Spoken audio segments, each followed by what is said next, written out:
বিসমিল্লাহির রহমানির রহিম। Hello everyone, আসসালামু আলাইকুম। তোমাদের বি ইউনিটের এখানে চট্টগ্রাম বিশ্ববিদ্যালয়ের এখানে পরীক্ষা শেষ হয়েছে। এখন অনেকে জানতে চাচ্ছ যে কাট মার্ক কত। এটা কেন জানতে চাচ্ছ? তোমরা বিভিন্ন এখানে প্রশ্ন সলভ করে তোমরা মিলাচ্ছ তোমাদের কত মার্ক হয়েছে এবং তোমরা নিশ্চিত হতে চাও যে এই নাম্বারে তুমি চট্টগ্রাম বিশ্ববিদ্যালয়ের বি ইউনিটে চান্স বা সাবজেক্ট পাবে কিনা। আসলে এই ধারণাটা তোমাকে আমি সুন্দর করে বুঝিয়ে দিব, একদম পয়েন্টে পয়েন্টে বুঝিয়ে দিব, ঠিক আছে? এটা কিভাবে তোমাকে বুঝিয়ে দেবো সেটা হচ্ছে গতবার সর্বশেষ কত স্কোর করে এখানে বা কত নাম্বার পেয়ে, হ্যাঁ, সর্বশেষ কত নাম্বার পেয়ে কোন কোন সাবজেক্ট গুলো পেয়েছিল সেটা তোমাকে একদম উদাহরণ সহকারে একদম দেখিয়ে দিব, প্রুফ সহকারে। তবে এখানে কিছু বিষয় আলাদা গতবারের থেকে। কি আলাদা বলতো? জিপি এর একটি বিষয় আলাদা। গতবার জিপিএ ছিল এখানে 20, মেবি এসএসসি এবং এইচএসসি মিলিয়ে 20 ছিল জিপিএ, এবছর মেবি 10। এখানে একটা ডিফারেন্স আছে। তো এই জিপিএ যোগ করার পরে আগের বারের যে স্কোরটা, এবারের স্কোরটা কিন্তু কম হবে, ভালো করে বুঝো। সেকেন্ড হচ্ছে এখানে বি টু একটি ইউনিট যুক্ত হয়েছে। এখানে গতবার এখানে বি টু তে যে 3টি আসন আছে সেটাও কি বি, এই যে সাধারণ যে আসনটা আছে বি আসনটার মধ্যে ছিল, এবছর সেটা সেপারেট হয়ে গেছে। এই দুইটি কনসেপ্ট ক্লিয়ার এখন। আচ্ছা, এগুলো বাদ, এখন বলি কত কাট মার্ক পেয়ে গতবার পেয়েছিল এবং তুমি এবার হিসেব করে কত একটা কাট মার্ক পেলে সাবজেক্ট পাবা, সর্বনিম্ন কতগুলো থাকে। এবং আমি যে স্কুলগুলো বলবো তার উপরে থাকলে তুমি তো অবশ্যই চান্স পাবা, সেটা নিয়ে কোনো বিষয় না। আচ্ছা দেখো, একদম সর্বশেষ গতবার জিপিএ সহকারে, অবশ্যই অবশ্যই জিপিএ সহকারে দেখো 61 পয়েন্ট, এখানে কি 4 অন পে। তুমি আশ্চর্য হয়ে যাচ্ছ, এগুলো আমার কাছে পিডিএফ আছে, তুমি চাইলে আমার কাছ থেকে প্রুফ সহকারে নিতে পারবা, ঠিক আছে? আচ্ছা, এখানে 61.41 পে জিপিএ যে মার্কটা আছে, হতে পারে সেটা ওর 20ও থাকতে পারে, আবার এখানে 15 থাকতে পারে, দুইটি মিলিয়ে আবার 18 থাকতে পারে। যাই হোক, এই জিপিএটা সহ 61.41 পে গতবার সর্বশেষ সাবজেক্ট পেয়েছিল বি ইউনিটে। তবে যে সাবজেক্টটি পেয়েছিল সেটা হচ্ছে পালি, যেটা বর্তমানের সময় বি ইউনিটে নাই। এই সাবজেক্টটা এই বি2 তে শিফট করছে, বুঝতে পারছো?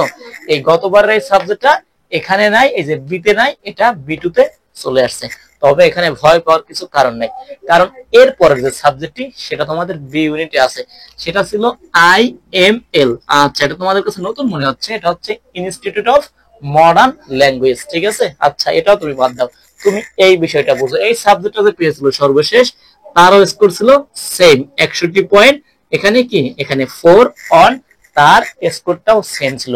আর এখানে একটা কথা, এই যে পালি যেটা পেয়েছিল, এই পালি সাবজেক্টটা, এটা একটা চাকমা ছেলে অথবা মেয়ে পেয়েছিল, বুঝতে পারছো?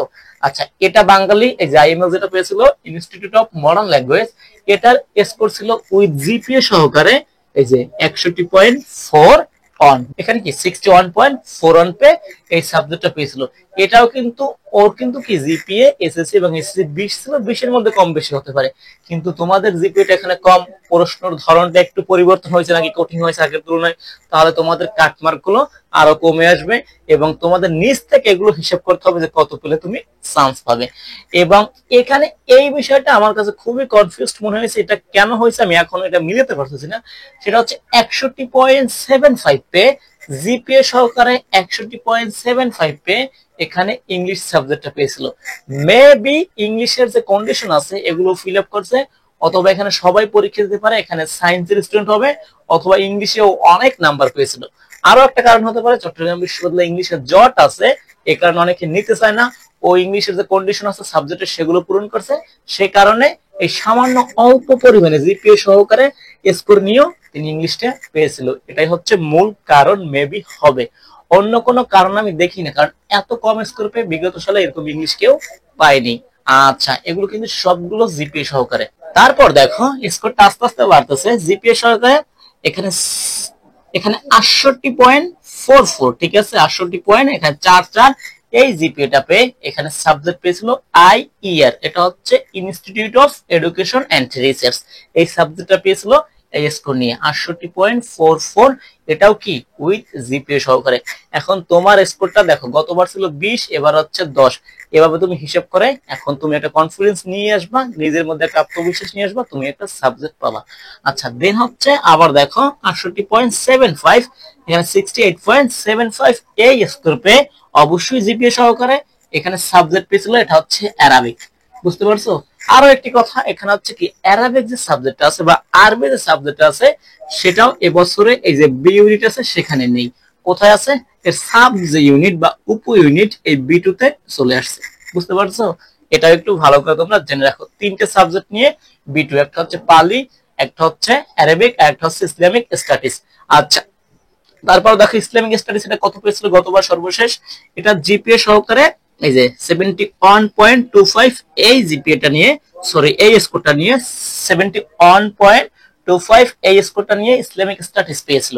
এবং ইসলামিক স্টাডিজ এই সাবজেক্টটাও এবার কি এই যে বি টু তে শিফট হয়েছে। বুঝতে পারছো? এই তিনটে সাবজেক্ট নিয়ে বি টু তে তোমাদের এখানে সাবজেক্ট গুলো থাকবে। এখানে এই যে বি তে ইসলামিক স্টাডিজ, আরবিক এবং পালি এবছর তোমরা পাবে না। আচ্ছা, এগুলো তোমাদের আমি দেখিলাম একদম সর্বশেষ। এবং ওর স্কোরটা ছিল জিপিএ সহকারে এই যে 71.25। তারপর সর্বশেষ আরো দেখো দুইটা সাবজেক্ট আছে, এখানে হচ্ছে 71.25, এখানে সেম স্কোর নিয়ে একটি সাবজেক্ট পেয়েছে, সেটা হচ্ছে সংস্কৃতি। বুঝতে পারছো? এগুলো সব জিপিএ সহকারে। এখন তোমার কত জিপিএ আছে তুমি একটু দেখো কোন সাবজেক্ট পাবা। এবং তোমরা এটা চাইলে আমি সবগুলো সাবজেক্ট এরকম কত স্কোর নিয়ে জিপিএ সহকারে পেয়েছিল গতবার সেগুলো আমি লিস্ট প্রকাশ করব।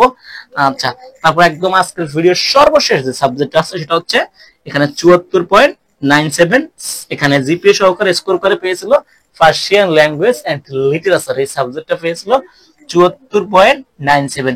এগুলো হচ্ছে সর্বলোয়েস্ট একদম। বুঝতে পারছো? পিছনের দিক থেকে সাবজেক্ট পেয়েছিল। এর বেশি পেও অনেক সাবজেক্ট পেয়েছে, 100 বা 100 কাছে বা এর উপরেও পেও অনেক ভালো ভালো সাবজেক্ট গুলো পেয়েছে। সেগুলো জানতে চাইলে অবশ্যই কমেন্ট বক্সে জানাতে, এখানে তোমরা চাইবে আমি অবশ্যই সেগুলো নিয়ে ভিডিও মেক করবো। তো অবশ্যই তোমরা এখন হিসেব করো তোমরা কত জিপিএ থাকলে একটি সাবজেক্ট পাবে। আগে জিপিএ ছিল 20, সেগুলো নিয়ে এত অল্প স্কোর করে সাবজেক্ট পেয়েছে, তোমাদের এখন 10, তোমাদের আরো কম স্কোর থাকলো তোমরা সাবজেক্ট পাবে। Thank you all.